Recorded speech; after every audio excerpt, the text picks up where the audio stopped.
Cleveland Cavaliers host the New York Knicks. Last month, LeBron said he supported Colin Kaepernick's right to protest the anthem, but he plans on standing. And Carmelo Anthony said he admires Kaepernick's protest, but says he will also stand. So unlike the NFL, the NBA has a rule that states players must stand respectfully during the playing of the national anthem before all games. Max, should players be protesting tonight?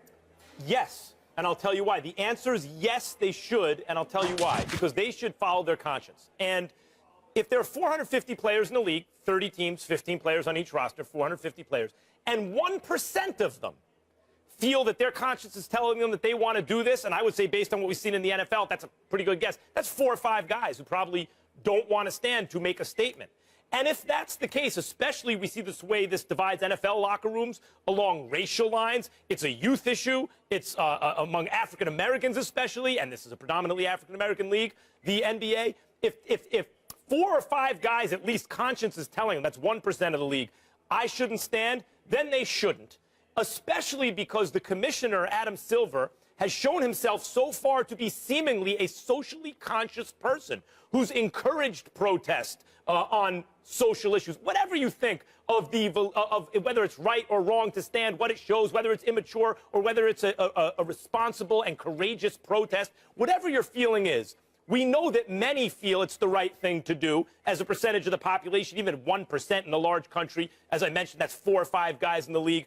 And if Adam Silver is, in fact, this kind of commissioner, and he inherited the rule, in the NFL, you're not obligated to stand. In the NBA, you are by the rule. If he inherited this rule, this is a good excuse to bring it to a head where he can actually either choose not to enforce it, and then we see it's a toothless rule, or he can maybe take it off the books or start that process. So I think it's important that the players follow what they think is right, and based on the numbers, I gotta believe there's at least a handful of players who would think it's right.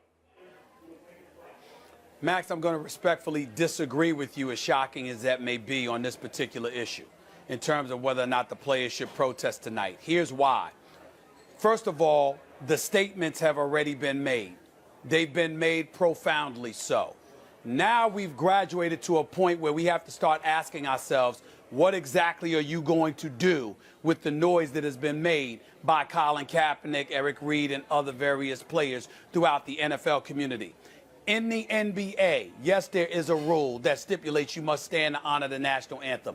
Yes, Colin Kaepernick took his position because he wanted to bring attention to racial injustice and prejudices that have been taking place in our community.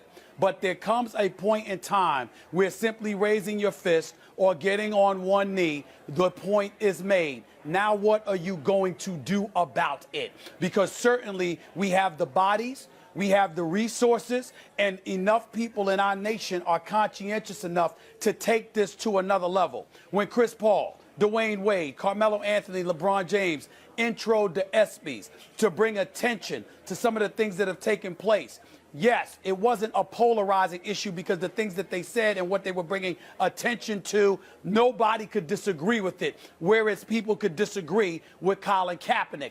And as wrong as I think those people were to disagree with him, because Colin Kaepernick did specifically point out that in no way was he pointing his finger at our military servicemen and women who honorably represent our nation and serve and protect us. The fact of the matter is there are a plethora of people within the United States of America that have adopted that position. And because they've adopted that position, you never know what the fallout is going to be. And we don't think enough about that sometimes. Certainly that shouldn't dissuade you from taking stances. But at the same time, you've got to reach a point where you're willing to ask yourself, how effective is it going to be, A, and B, what is the potential fallout to the potential benefit of it? We got a presidential election that has clearly divided our nation. You're forced to take one side or another. Colin Kaepernick has forced you to take one side or another. Everybody wants to stand up and tell these NBA players, even the average one or the less than average ones, the ones that are lucky to have a job, all right, take this position and fight for this and fight for that. And ain't a damn one of those individuals going to be around to help pay your bills when you can't find a damn job because you're being ostracized or victimized. I'm taking all of that into consideration. If none of this had ever happened, I would get you. But the fact that Colin Kaepernick and others have made the noise that they've made, and let us not forget that the NBA and the Players Association are in the throes of a collective bargaining agreement. That's what I wanted to bring up. And you got to put yourself in a position where you can make some noise and you don't jeopardize the kind of cachet that you're building with that audience you're looking to patronize your product. You got to take all those things into consideration and be smart. I certainly respect that position. I think it's well thought out. I'm not arguing that you have to take a stance. I'm saying you should follow your conscience. And it's awfully convenient because there's a lot of money on the line in the CBA right now for some to argue to players. I'm not arguing that you're saying that here, but for some to get in players' ears now and say there's a tremendous amount of money on the line. This time, it's inconvenient to follow your conscience. So don't do it. You know, it seems to me like that's an awfully convenient thing to do. And when you get kind of the most credit and when I think you make the most change is when it's inconvenient to follow your conscience, which it would be here. I just think the players should do what they feel is right. Yeah, but sometimes what you think is right is detrimental to you and detrimental to the overall agenda. If this hadn't happened, that's one thing. But when the noise has already been made, chances are you're going to create more cynicism and bring more vitriol your way.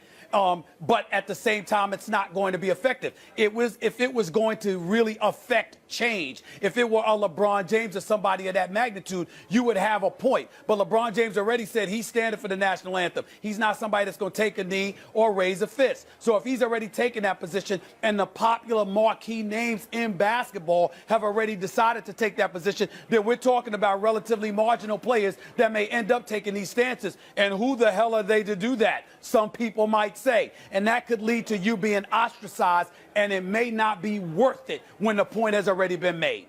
First Take Cleveland special. Look at these fans are the best, turning out nice and early to join the show. And Mr. Stephen A. Smith.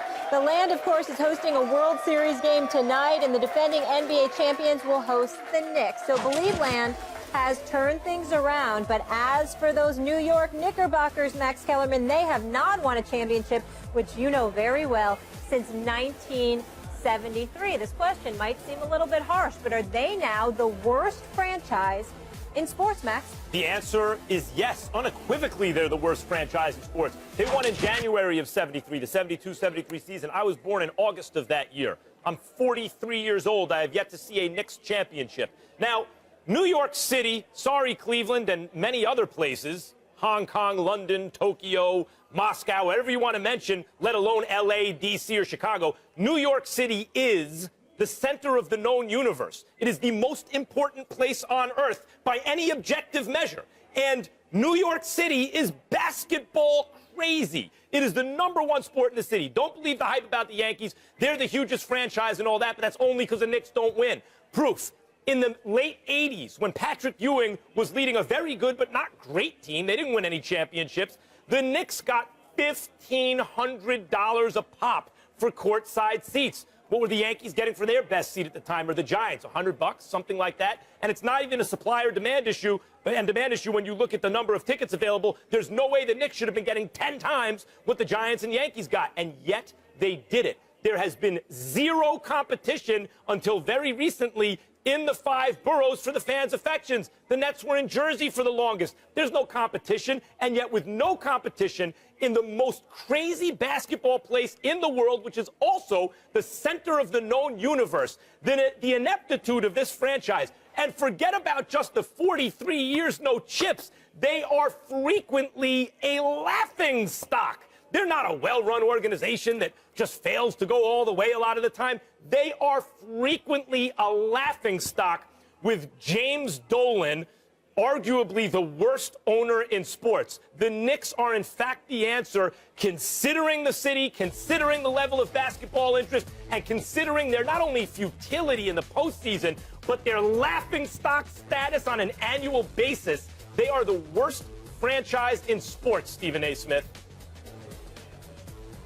I'm going to disagree with you, even though I'm disgusted with my Knicks these days. I'm still going to disagree with you and come to their defense in this regard. There's a Sacramento Kings squad that has been in turmoil. They haven't been in the playoffs in 10 years, and there's nothing else going on in Sacramento. You want to watch baseball, you want to watch football, you got to go an hour, hour and a half away to San Francisco in order to pull that off for Oakland, okay? I look at that. And they don't have any championship on their resume. In football, I look at the Jacksonville Jaguars. They've been to a conference finals in 1999. Ever since then, they've got 2 playoff appearances and nothing else to speak of. They've been a moribund franchise on their way to nowhere for many years. I'm going to put them into the equation. I'll stay in the city of New York. And although I'm happy that Todd Bowles is there and I believe that he can help get this turned around, and McCagnon as well, the New York Jets have not won a Super Bowl since 1969. That was Super Bowl III.